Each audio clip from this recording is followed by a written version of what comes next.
Agyanatimirandasya Gyananjana Salakaya Chakshurunmilitam Yena Tasmai Shri Gurave Namah. Gurave Korachandraya Radhikaya Tadalaye Krishnaya Krishna Bhaktaya Tadabhaktaya Namo Namaha. Namo Mahavadanyaya Krishna Prema Pradayate Krishnaya Krishna Chaitanya Namne Gaudiya Namaha. Sri Krishna Chaitanya Prabhu Nityananda Sri Dvaita Gadadhar Srivasadi Gaura Bhakta Vrinda. Hare Krishna, Krishna Krishna, Hare Hare, Hare Ramo, Ramo Ramo, Hare Hare. Hare Krishna, thank you for watching. So we continuing with the glorious teachings of the Bhagavad Gita. The teachings that Krishna is giving to his friend Arjuna on the battlefield of Kurukshetra.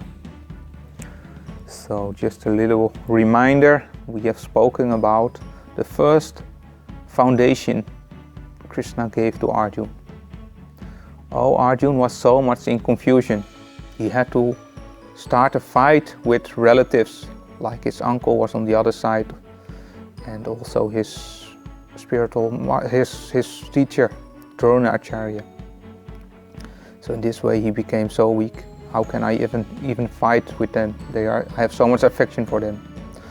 Actually, it are the problems that Arjuna has. They are for us. We are facing so many problems in the world, so many confusions. We don't know what to do, go left or right. So in this way Krishna can give our answers to the questions of Arjuna. So for us, this Bhagavad Gita is such a treasure. How to find a way to manage with all the obstacles in the world.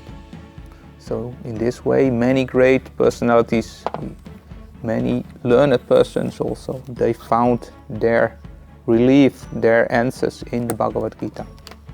So this is a very, very important book we should all have at our home. So Krishna's first instruction was to Arjuna. Arjuna, you are not this body. You are a spirit soul. The soul can never die. It's eternal, without beginning or end. No any means of destruction can happen to the soul. So on this, Krishna's giving more instructions. So the second teaching Arjuna is receiving from Krishna is from chapter 2, verse 15.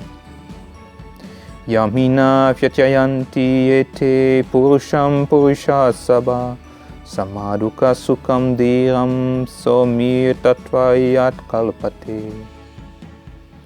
O best among men, that sober person who remains undisturbed despite the dualities caused by sense perception and who considers happiness and distress to be the same is certainly qualified for liberation from the endless cycle of birth and death. So Krishna says we are in a endless cycle of birth and death. For millions of lives, we are going from body to body, searching for happiness. But we are searching in the wrong way. We are searching for happiness for this covering of the soul, this temporary covering of our mind and senses. This covering is made of 5 material elements: earth, water, fire, air and ether.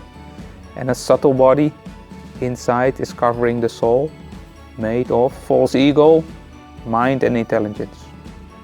So this false ego makes us think I am human, I'm Peter, I'm Francis, whatever. So we are all in illusion because we are spirit souls. The real identity is inside of us. And by attachments for this temporary covering, we are becoming disturbed in so many ways because of attachments for it. Because everything what we have is bound by time. No matter how beautiful our situation is, one time we have to give it up. This is the material nature. It's all temporary. But the soul is eternal.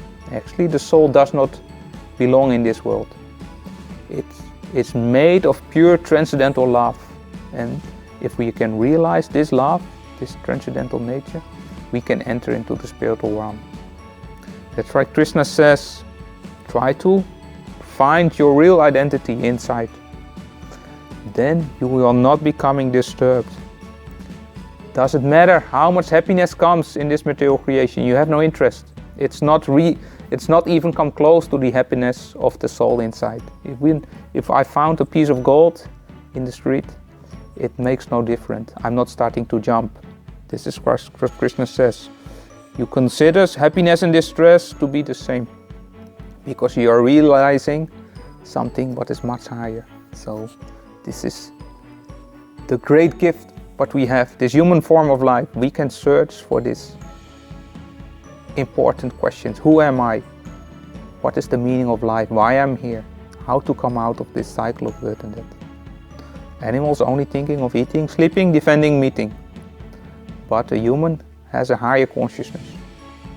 But if we use it not in this way, we are also only thinking of eating, sleeping, defending, meeting, then no guarantee we get again a human form of life. Because we receive what we desire. If we desire sense gratification, we will get a body that is much more better for that. So many animals, they can have so much more sense gratification than we can. So in this way, what we desire we get. If we desire for an understanding of life, we can receive a human form again. So that's why we have to use this life in the right way. Time is short, what we have discussed in previous programs. Nobody knows if tomorrow comes for us. So that's why use the time in the right way. So how beautiful is it when we can find this treasure what we have inside. Then no disturbance, not at all. Once there was a great saint, his name was Astavakra Rishi. Astavakra Rishi, he was bent in so many ways. His body was misformed, and when he was walking very strange way. Many people always laughed at him. But once he was invited in an assembly of saintly persons by King Janak. So when Janak Maharaj was invited, everybody, Astavakra Rishi also went there. But when he entered into the palace, in the assembly, people started to laugh when they saw him walking in such a crippled way. And he was surprised. I thought I was reaching an assembly of saintly wise persons, but they are laughing at me. What is this? So he started to laugh even louder than all the others. So in this way, King Janak, he became surprised. Oh, Astavakra Rishi, why are you laughing so loud? They're laughing at you, but you laugh even louder.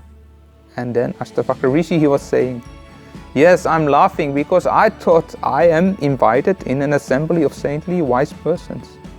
But I see they're all interested in only leather and skin. They are looking at my covering. What is the quality of that? Like shoemakers. A shoemaker is only looking at the cover, the skin, the quality of the skin. So I'm consider them as shoemakers, not as wise persons. So that's why I'm laughing. I thought I am reaching wise persons, but they are not that wise. They are like shoemakers. Then King Janak understood, yes, he is speaking right, wise words, so I give him the most respect. So, what is this quality Astavakra Rishi has? His body is misformed, so much disturbance, looks like, but still he's feeling ecstasy, he's feeling happiness, because he has found a treasure inside. So the message of today is, don't waste time taking care of the body too much, because inside is who we really are. This body is like a cage, inside is a beautiful bird, but we are spending so much time polishing the cage, looking after the cage, but we forgetting giving food to the bird. So the bird is not interested in how much care we give to the cage. He wants to have food. So we have to know what kind of food the soul needs to become enlightened. So the soul has an eternal nature. You cannot separate it from the soul. It's eternally there. Just like the soul is eternal, his nature is also eternal. They are inseparable.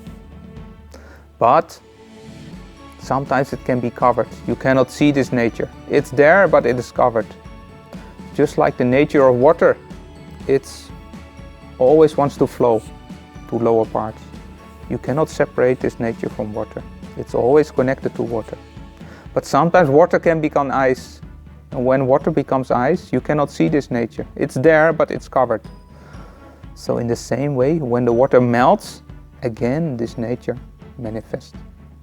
So our soul is covered with the material body. It does not belong in this material world. This material world is like a jail. So we are in this jail searching for happiness in the wrong way, because we are forgetting we are the spirit soul. But the nature of the soul is made of pure transcendental love. You cannot separate it. Love for the Supreme, the object of love, Sri Krishna. He is the origin of happiness, the source of all existence, the source of all happiness. So if the soul connects with his object of love, then he becomes alive. It's like in a sleeping state, our soul is sleeping. So we have to learn how to wake up the soul and feel this transcendental happiness. So, and the beautiful thing of Bhakti Yoga is, on Bhakti Yoga you learn how to wake up and connect with the soul. You can find his eternal nature.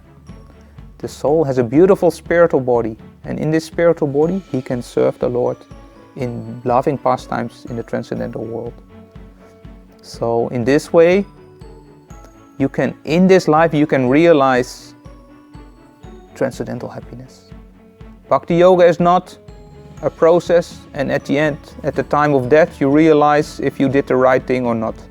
Many think, oh, I'm practicing religion, and at the time of death, I will get the answer if I spend my time or I wasted my time. No, Bhakti Yoga, the moment you come in contact with a transcendental spiritual master, a liberated soul, by his mercy, under his guidance, we can realize inside our heart this transcendental happiness, and we can realize the nature of the soul. Even we can see God, we can see our real nature, our real self, like a television what turns on. Slowly, by the mercy of Guru, we can see more. And very quickly we understand, yes, this is the right path. I have no doubt, no waste of time. This is the path. I want to see more, I want to see more. So this is the beautiful things we can receive in this life. So that's why we have to search for this treasure inside. So the next continuing programs, we will give more light what the soul needs, how to attain this stage of pure loving ecstasy. Thank you for watching. Hare Krishna, Krishna Krishna, Hare Hare. Hare Ramo, Ramo Ramo, Hare Hare.